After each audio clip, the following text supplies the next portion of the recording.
агаарын бохирдол гэж ивэ.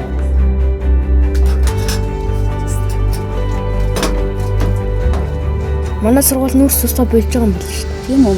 Тэгээ юугаар халах гэж байгаа юм бол харахгүй газрын гүний дулааныг ашиглаж одоо төвлөрсөн дулаан хангамжинд холбогдох. За уурын зуух маань мэдээж түүхийн нүүрсээр гаргалж байгаа. Part of that works is now focused on introducing new technologies.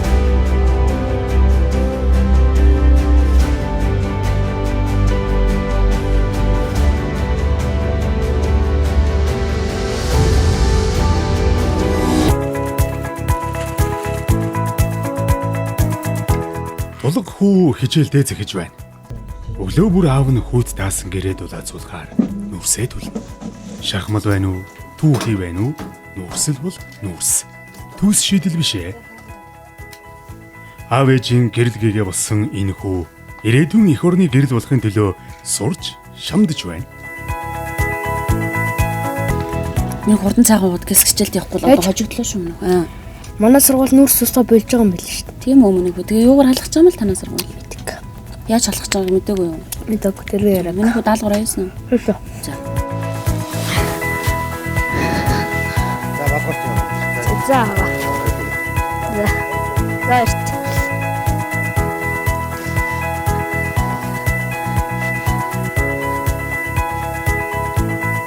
Тулг бол нийслэлийн сонгон найрхан дүүргийн 122 дугаар сургуулийн 7 дугаар ангийн сурагч. Тулгын сургууль нийслэлийн алслагдсан сургуулиудын нэг. Улаанбаатар хотод алслагдсан 60 гаруй сургууль бий. Тэр дундаа дэд бүтэцгүй уурын зуухаар халдаг 18 цэцэрлэг сургууль бий. Тулгын сургууль сэрүүний улиралд сарда 13-аас 17 сая төгрөгийг нүүрс төрш хэрэглэхэд болон уурын зуухыг ажилуулах галчтын цалин хөлс уурын зуухны урсгал зардал зэрэгт төлдөг. Эрүүл ахуй, ариун цэвэр, орчны бохирдлын тухайд зуухаар халаах нь хүнд нөхцөлтэй. Гэвч энэ өглөө тулгыг сайхан мэдээ өгтлээ. 122 дугаар сургууль шинэ халаалтын системийг бүрэн суулгаж өнөөдөр анхны дулаанаа шинэ системээрээ хүлээн авч эхэлжээ.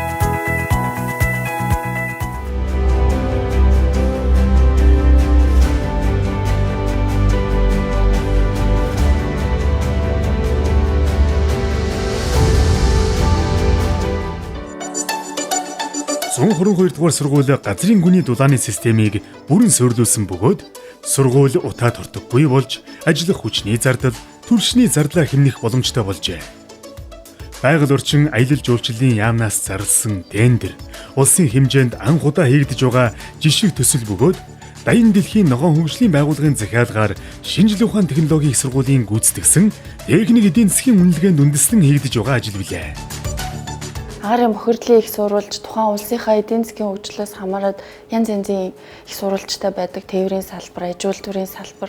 Гэхдээ Монгол улсын хувьд энэ агаарын бохирдлын 80% маань зөвхөн дулаан хангамжийн салбараас гарч байгаа гэдэг маань энэ асуудлыг шийдэхэд манай Монгол улсын бас нэг давуу тал гэж бид харж болно. За байгаль орчин аялал жуулчлалын яамнаас агаар орчны бохирдлыг бууруулах үндэсний хөтөлбөрийн хүрээнд байгаль орчинд ээлтэй ногоон технологиг Монгол улсад нутагшуулах одоо хэрэгжүүлэх, нэвтрүүлэх гэдэг ажлуудыг бол зохион байгуулж байгаа. Энэ ажлын маань нэг ажил бол яхахгүй газрын гүний дулааныг ашиглаж одоо төвлөрсөн дулаан хангамжинд холбогдох боломжгүй барилга байгууламжийг халаах, халаалтын системийг шийдэх гэсэн ийм шинэ технологиг бол Монгол улсад нутагшуулж байна. Зэргийг гэрчим хүч тэр дундаа газрын гүний дулааны энергийг ашиглахын явдал бол гарцаагүй Монгол орны хувьд эрэлт хэрэгцээ болж байна.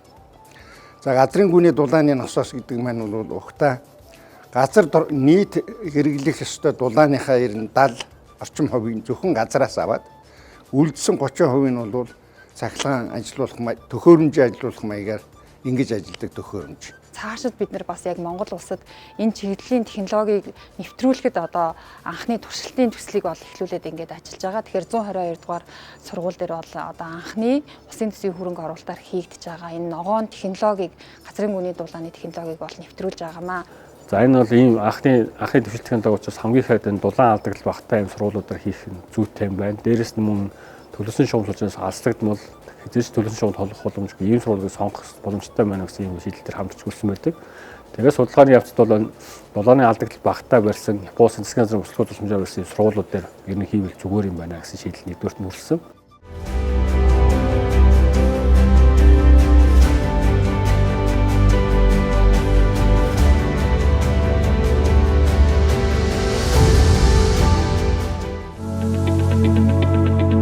Геотермал гэдэг үг нь гео буюу хөрс дэлхий ба термал буюу дулаан гэсэн утгатай грек үгнүүдээс бүтсэн нийлмэл үг юм.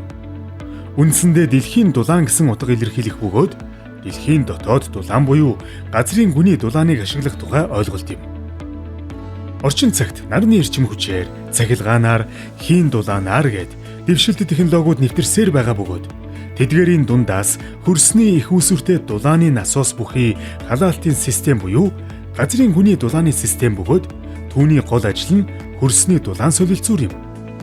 Дулаан хангамжийн салбарт газрын гүний дулааны насоосыг ашиглах туршлага дэлхийн олон оронд нэвтрээд аль хэдийнэ 10 гаруй жил өнгөрчээ. Жишээлбэл Монгол улстай төстэй хүйтэн сэрэн уур амьсгалтай Швед, Исланд, Норвеги зэрэг орнуудад түгээмэл хэрэглэгддэг төвлөрсөн дулаан хангамжинд холбогдоогүй барилгуудыг халаах тэргүүн туршлага олон онцлогтой технологи бол газрын гүний дулааны систем юм. Одоо бидний хамгийн сайн мэдж байгаа том жишээ бол одоо ASEAN байна тийм ээ. ASEAN-ийн 54 байшин дээр газрын гүний дулааныг буюу босоо чиглэлтэй, хаалттай босоо чиглэлтэй хөрс ус төрлийн дулаан насоосыг ашигласан байдаг. Тэгэхээр энэний нэг давуу тал нь юу гэвэл нэгдүгээр бид нар бол тогтвортой температурын бүсд очино. Нэгснээрээ систем өөрөө бас тогтвортойгоор одоо ашиглуулын коэффициент өндөртэй ажиллах боломжтой. Хөрсний бүтэц ус дүй одоо зэргийг бол маш сайн судалж ижиж хийхгүй бол тухайн төсөл хөрөнгө оруулалт өндөртэй байдаг учраас тухайн төсөл одоо амжилтгүй болох өдр нөхцөлийг бол бүрдүүлдэг байгаа. Тэгэхээр нэгж цооногийн чадал гэдэг бол энэ дээр маш чухал байдаг учраас газрын гүний халаалтын систем сонгогч байгаа тухайн талбайд бол зайлшгүй геологийн хөрөмлөг хийж иж тухайн цооногийнхоо хөрсний бүтц ус дүйн зузаан, усны зарцуулт гэх мэтлэн нөхцөлийг судалж үзэж нэг цооногийн чадлыг гэдэг юм тодорхойлж тэгээд хэдэн цооног гарах вэ? Манай одоо энэ объектыг халаахаа шаардлагатай гэдэг юм зайлшгүй тооцоолох шаардлагатай гэдэг. Цооног өрөмдөх ажлын талбай их зай эзлэх гэлээж гүйцэтгэл бүрэн дууссаны дараа тус талбайг зогсоол, тоглоомын талбай байгуулан тохижуулах зэрэгээр нөхөн сэргээж ашиглах боломжтой зөв шийдэл юм. Тэгэхээр юу гэж ингэвэл бид нар 1 кВт цахилгаан зарцуулаад 3 кВт дулаан үйлдвэрлэдэг байгаа байхгүй юу? Тэр явцыг бол үлдсэн тэр дулааныг бол энэ нам температурын их үүсвэр буюу хөрснөөс авч байгаа юм бид. Газрын дулааны насоос нь нам температурт буцламжтай ажлын биетэй байдаг. 5-аас 6 градустай ажлын биеийг насоос нь 8-аас 12 дахин өсгөж халаана. Доороос 8 градус дулаан ирвэл 80 градус болгож халаана гэсэн үг юм.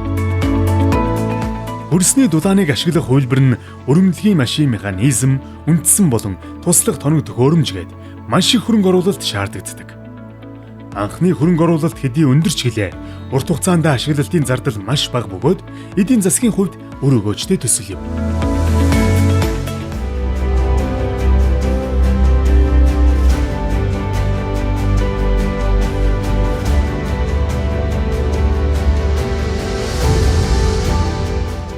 За байгаль орчин аюул жуулчлалын яамны агаарын бохирдлыг бууруулах төслийн хүрээнд манай сургууль дээр 2019 оны 4-р улирлаас эхэлж гүний халаалт тавигдаж сургуулийн маань одоо дулааны асуудал ингэж гүний халаалтаар шийдэгдсэн байгаа. Байгаль экологт ээлтэй. За нүүрс түлхгүйгээс одоо агаарын бохирдол буурсан. Агаарын бохирдол буурснаас одоо хүүхдийн эрүүл мэндэд ач холбогдолтой. Нөгөө талаас одоо эдийн засгийн маш хэмнэлттэй харагдаж байгаа. Жишээ нь манай сургууль одоо 10 сард гэхэд 13 сая төгрөгийн нийтгүүр шалгаалтын зардалтай байсан бол 12 сард зөвхөн цахилгааны зардал 6 сая гарч байгаа. Тухайн ямарваа шинэ технологи орж ирэхэд мэдээжээр техникийн санхүүгийн асуудлуудыг шийдэх хэрэгтэй. Гэхдээ энэ дээр нэмээд бид нэр ашиглалт үйлчлэгээний зардал ашиглахад амар хялбар байдал ямар байна? Байгаль орчинд хэр нөлөө үзүүлж байна? Тэр энэ технологиг хариуцаад газар дээр нь ажиллах гэж байгаа галч анхан шатны мэрэгжилтэнгүүдэд хэр амар хялбар байна гэдэг хүчин зүйлсийг маш тийм чухал ач холбогдол гэж үзэх хэрэгтэй. 122 дугаар сургууль маань халаалтынхаа зардалд зөвхөн сард 13 сая төгрөгийг бол төлдөг байсан. Нүүрс ашигласныхаа төлөө. Энэ насоосыг суйрлуулснаас хойш сард 6-аас 9 сая төгрөгийн цахилгааны төлбөр болгон халаалтанд төлж байгаа. 9 сая төгрөгөө зөвхөн оргил ачаал үедээ төлж байна. As part of that work, we conducted a business skills analysis for shifting the heating system of school number 122 in Songino Khaikhan district of Ulaanbaatar city to, let's say, more or less polluting alternative. As a result, the Ministry of Environment and Tourism has decided to finance that pilot, and construction is ongoing. We're very much looking forward to have this pilot project completed, because it will set a precedent in Mongolia and provide some accurate information so as to what the results and what the impacts of such a technology can be. Also with regards to the financing of that technology, how much it costs, how much does it cost to operate, with a perspective for us to potentially help try to scale up the use of such technologies in other public buildings and beyond. Агарын бохирдол гэж үвэ.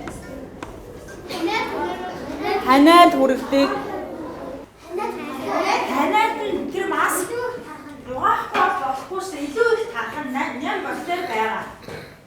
Өөр нүүрс ирнэ яагаад нүүрс хүний биед ямар хор шигтэй бай. Тулга хүүгийн нэгэн хүсэл ийхүү биелэж сургууль нь халаалтын асуудлаа бүрэн шийдвэрлэжээ. Тав тух эрүүл дулаан орчин, баталгаатай дулааны их усвэр, их дэлхий экологид ээлтэй шийдэл зэрэг нь тулга хүүгийн анхаарлыг татаж сэтгэлийг нь сэргээж байна.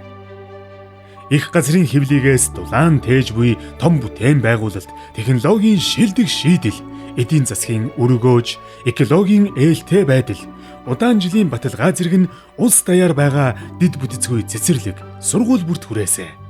Тэнд сурч байгаа хүүхэд бүрийн хүсэл биелээсэ хэмээн бодох тулга хүү эм сэтгэлэн байна.